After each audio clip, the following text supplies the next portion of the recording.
بيتزا. واش تحبي نطيب لك؟ بيتزا. بيتزا. تبعوني على السريع نعطي لكم لي زيت. يكون دافي. نزيد عليه لاليفور فريش. وفي الكيلو نتوما ديروا 10 غرام لاليفور. فوالا. حركي مليح. هنا راح ناخذ الفرينه. انا عندي 2 كيلو. قلنا لا كونتيتي نتوما على حساب. عندنا الملح. خلاص ويزا. الملح في الكيلو نديرو 20 غرام. ديري شويه برك. فوالا برافو. نخلطوها. هنا عندنا شويه حليب بودره تقريبا 2 مغارف. فوالا.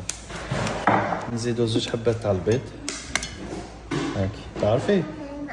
افتحي العقل.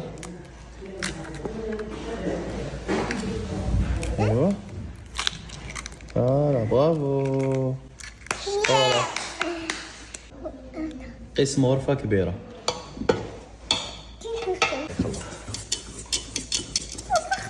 ايه وسختك. سمحي لي. نعزنك انتيا ما تقعديش توقفي هنا ما كاش القعاد. عايزين نخدموها خطة. واش نزيد؟ شدي الخميرة. شو كان السؤال؟ برافو. خلوها 10 دقايق تعجن.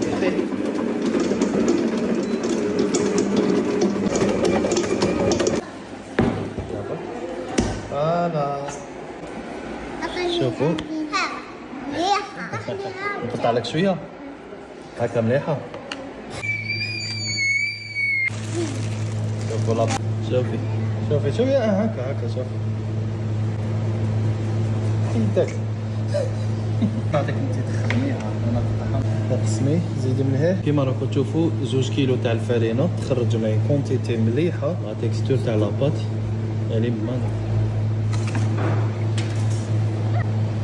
فوالا على الاطراف هنا حطيها في الصنيوه. وانا دلعت تبان اعطيني تبان ديري. مينا.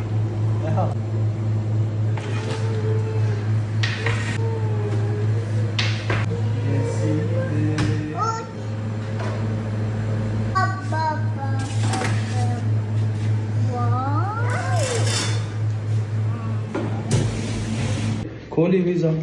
قولي لي لبنينه. لبنينة. هاي قولي لبنينه. ذوقي. مازال ما ذقتيش.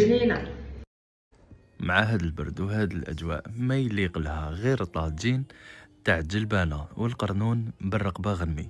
واش نقولكم يا جماعه؟ بنه خرافيه.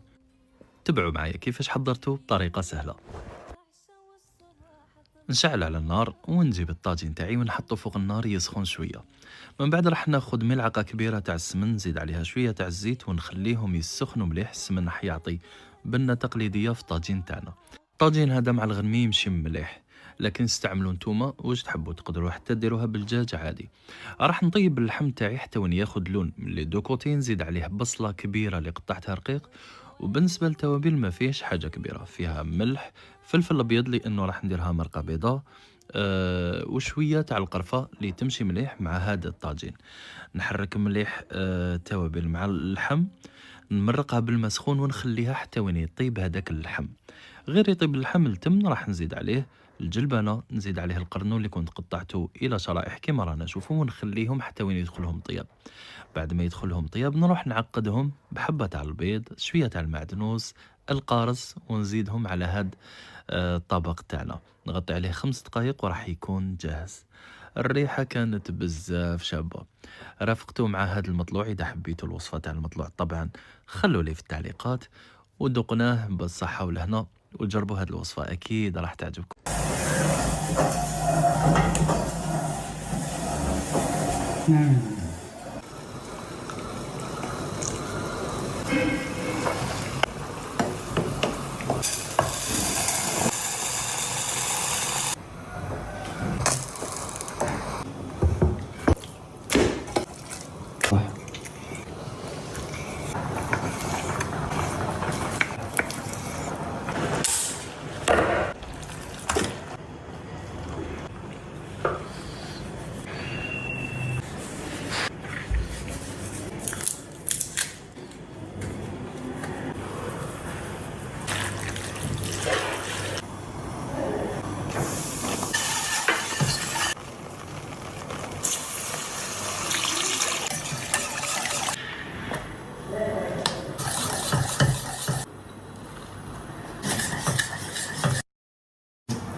هو